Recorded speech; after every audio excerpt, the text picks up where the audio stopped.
Kak, apa kamu serius tentang ini? Gavin meminta konfirmasi. Kinan mengangguk, ya, setelah membawa Farel, aku akan terbang ke luar negeri.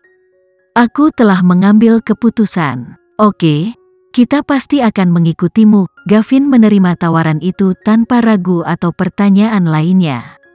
Kinan tersentuh. Terima kasih.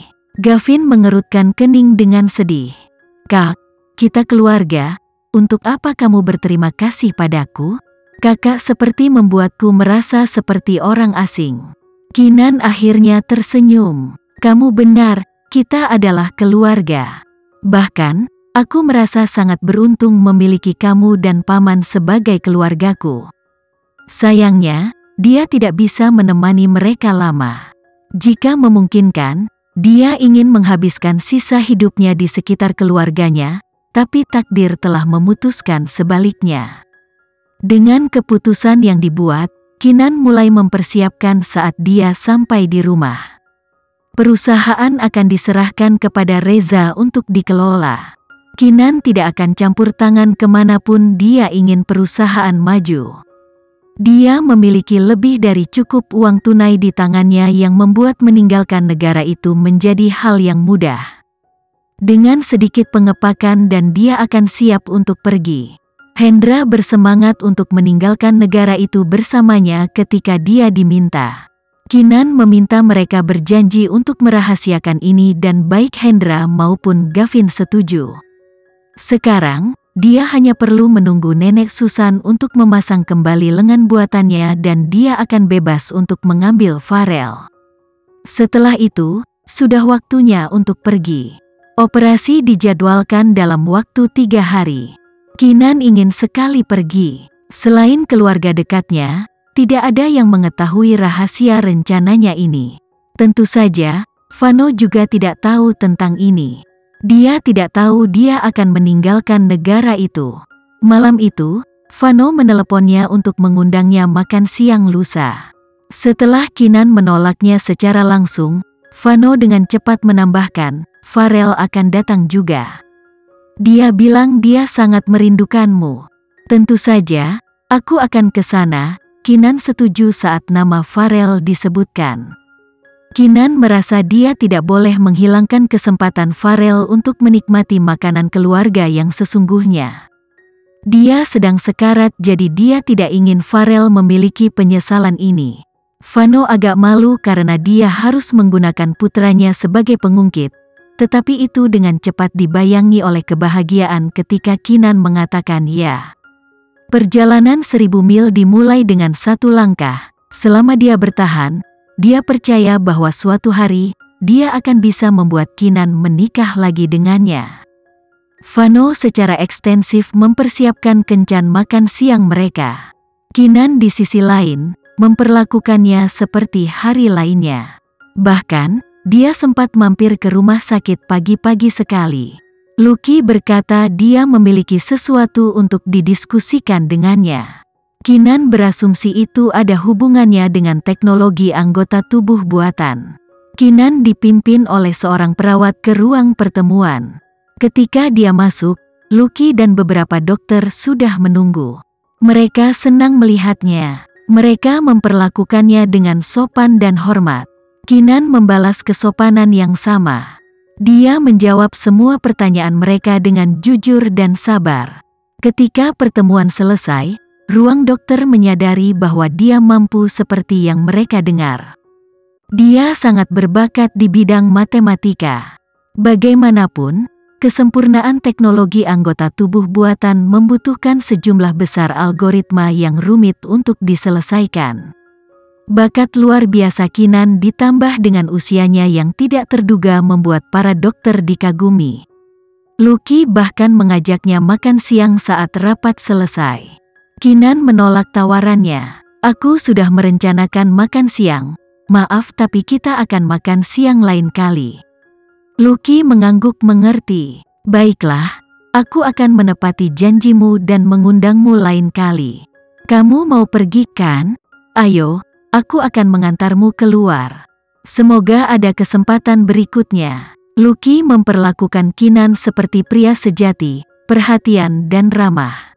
Sebenarnya, Kinan juga memiliki kesan yang baik tentang dia karena dia benar-benar seorang dokter yang baik. Kinan mendengar banyak hal baik tentang dia seperti bagaimana dia mengabdikan hidupnya untuk kemajuan kedokteran. Dia berafiliasi dengan Doctors Without Borders dan sangat terlibat dalam bantuan internasional. Kinan mengagumi sikap tidak mementingkan diri sendiri dan dorongannya untuk berbuat demi masyarakat manusia pada umumnya.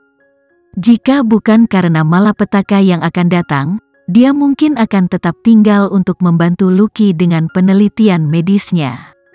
Dr. Lucky, seorang wanita menyapa Lucky ketika dia dan Kinan sedang berjalan menyusuri koridor menuju pintu masuk rumah sakit.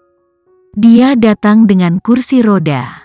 Wanita cacat itu masih muda, mungkin berusia awal 20-an. Dia memiliki kehadiran yang menarik tentang dirinya. Lucky melihatnya dan membuat beberapa perkenalan. Ini salah satu pasienku. Nama keluarganya juga Aditama. Mungkin kalian berdua adalah keluarga besar? Kinan memandang wanita lain dan menggelengkan kepalanya. Tidak, kurasa aku tidak mengenalnya. Nona Aditama yang lain menjawab sambil tersenyum. Tapi mulai sekarang dan seterusnya, kita saling mengenal. Senang berkenalan, Nona Kinan Aditama. Kesenangan adalah milikku, Kinan menjawab dengan sopan tetapi perasaan khawatir muncul di hatinya. Untuk beberapa alasan, dia tidak suka cara Nona Aditama yang lain terus menatapnya dari atas ke bawah. Namun, Kinan tidak terpaku padanya. Mungkin wanita lain itu canggung secara sosial, bagaimanapun, Kinan tidak suka ikut campur dalam urusan orang lain. Dia menoleh ke Lucky dan berkata, "Karena Anda memiliki pasien yang menunggu, maka saya akan menunjukkan diri. Sampai jumpa lagi." "Baiklah, selamat tinggal." Kinan berbalik untuk pergi tetapi dia bisa merasakan tatapan Nona Aditama yang lain mengikutinya sampai dia berbelok di tikungan dan meninggalkan rumah sakit. Saat Kinan masuk ke mobilnya, dia menerima panggilan telepon dari Vano. "Kami sudah sampai di restoran. Apakah kamu sedang dalam perjalanan?" Vano bertanya dengan suara rendah. "Hanya mampir sebentar, aku akan ke sana sebentar lagi." "Baiklah, mengemudilah dengan aman." Vano menutup telepon sambil tersenyum. Farel, yang duduk di seberangnya, sedang memperbaiki dasi kupu-kupu di lehernya. Pria kecil itu mengenakan setelan gelap yang mahal, dan bahkan menggel rambutnya. Sepatu lilinnya praktis berkilauan. Dia tampak seperti pangeran kecil. Vano tidak bisa menahan tawa. Ini adalah kencan makan siangnya. Kenapa putranya tampak memperlakukannya lebih seremonial daripada dia? Meluruskan jas putihnya yang dibuat khusus, Vano mengambil kesempatan untuk mengolok-olok Farel.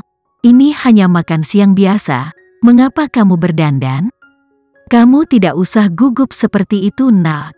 Farel memberinya pandangan mata sebelum meluncurkan retort pedas. "Papa, kamu yang bicara?" Mungkin dia seharusnya tidak memberitahunya sebelumnya bahwa mereka sedang makan siang dengan Kinan. Kembali ke rumah sakit, Kinan mengalami sedikit masalah. Mobilnya mengalami ban kempes. Sebelumnya, mobil itu baik-baik saja karena dia mengendarainya ke rumah sakit. Ini terlalu kebetulan. Seseorang pasti melakukannya dengan sengaja. Kinan memutuskan untuk memeriksanya nanti. Dia tidak bisa melewatkan makan siang bersama putranya, jadi dia segera memanggil taksi.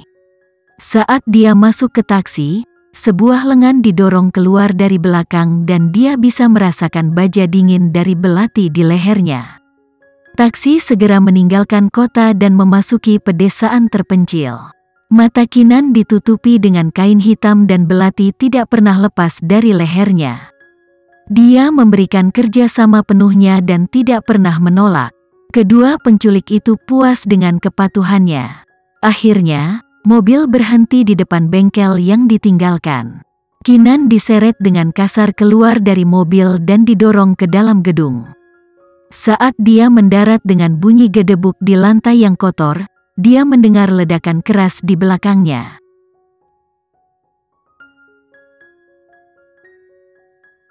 Sekian dulu ya video kali ini, kita lanjutkan lagi videonya di lain waktu. Oh iya, bagaimana menurut kalian?